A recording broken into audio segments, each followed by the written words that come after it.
When the cameras lit up and millions tuned in, few expected what would unfold.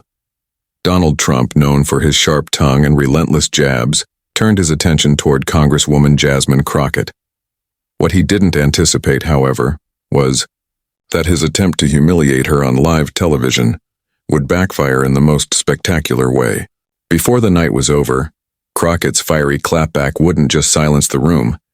It would leave the nation stunned, replayed across screens, and remembered as a defining moment in modern political history. This wasn't just another political spat. This was a turning point. Jasmine Crockett, a rising star in Congress, has never been one to shy away from confrontation. Representing Texas with a fearless voice, she embodies the new generation of leaders unafraid to call out hypocrisy and fight for justice. While her background is rooted in law, her rise in politics has been defined by an unyielding dedication to truth, equality, and standing her ground against powerful figures. Donald Trump, on the other hand, has long thrived on dominating his opponents, whether in debates, interviews, or rallies. His strategy is simple: overwhelm with insults, break the rhythm, and force his opponents into silence or stammering defenses. But Crockett wasn't built to bend under pressure.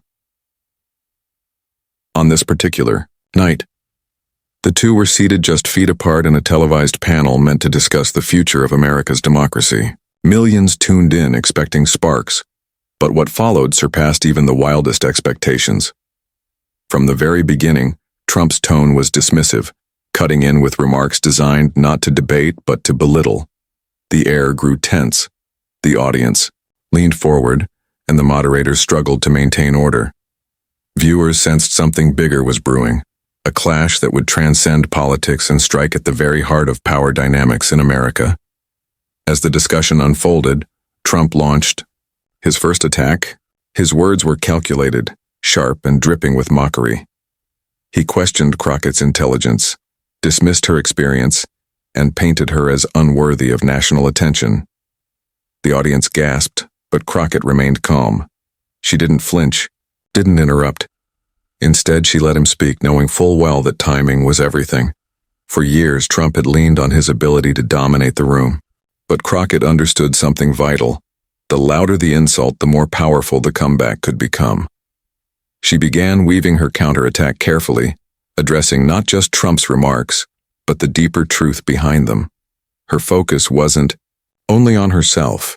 It was on every woman, every minority, and every American who had ever been talked over, dismissed, or insulted in spaces of power. As Trump doubled down, the tension mounted. His supporters cheered, convinced he was winning. Yet across social media, viewers began noticing Crockett's composure. She embodied strength, patience, and conviction. Every pause was intentional, every silence calculated. And then, the turning point began to form. Crockett shifted the energy of the room by reframing Trump's insults as proof of his fear.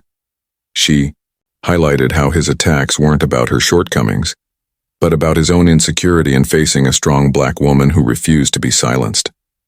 The audience started clapping, the moderators leaned in, and suddenly the power dynamic began to tilt. The breaking point came when Trump delivered his harshest line of the night, an attempt to completely discredit Crockett's legitimacy as a leader. For a moment, the room seemed to freeze. It was a direct insult, one that cut beyond politics into identity and worth. The cameras zoomed in, the silence thickened, and it seemed Trump had landed the final blow. But then, Crockett leaned forward. With precision, she unleashed her clapback, not just a rebuttal but a devastating dismantling of everything Trump had just said. She laid out his failures in leadership, his history of dividing Americans, and his long trail of scandals. But, most importantly, she exposed the cowardice behind his insults. She reframed his attack into undeniable proof that her voice mattered, that he feared her influence enough to try to break her in front of millions. The room erupted. The audience applauded, social media exploded, and the moderators, unable to contain their reactions, let the moment breathe. In just a few minutes, Crockett had transformed what could have been humiliation into triumph. Her words weren't just a defense, they were a declaration. When the broadcast ended, clips of the exchange spread across every platform. Within hours, millions had seen Crockett's Clapback. Commentators called it one of the most powerful takedowns in recent political history. Supporters hailed her as a fearless leader, while even critics admitted she had held her ground in a way few ever had against Trump. This moment wasn't just about politics. It was about power, resilience, and the courage to stand firm in the face of insult and intimidation. Crockett's response became a rallying cry for those tired of watching women, especially women of color, be talked over and diminished on national stages. In the end, Trump's attempt to humiliate her had the opposite effect. It elevated her voice, strengthened her platform, and gave America a glimpse of what fearless leadership truly looks like. And as the dust settled, one question remained. What does it say about America when the loudest voices are silenced not by shouting but by truth spoken with courage?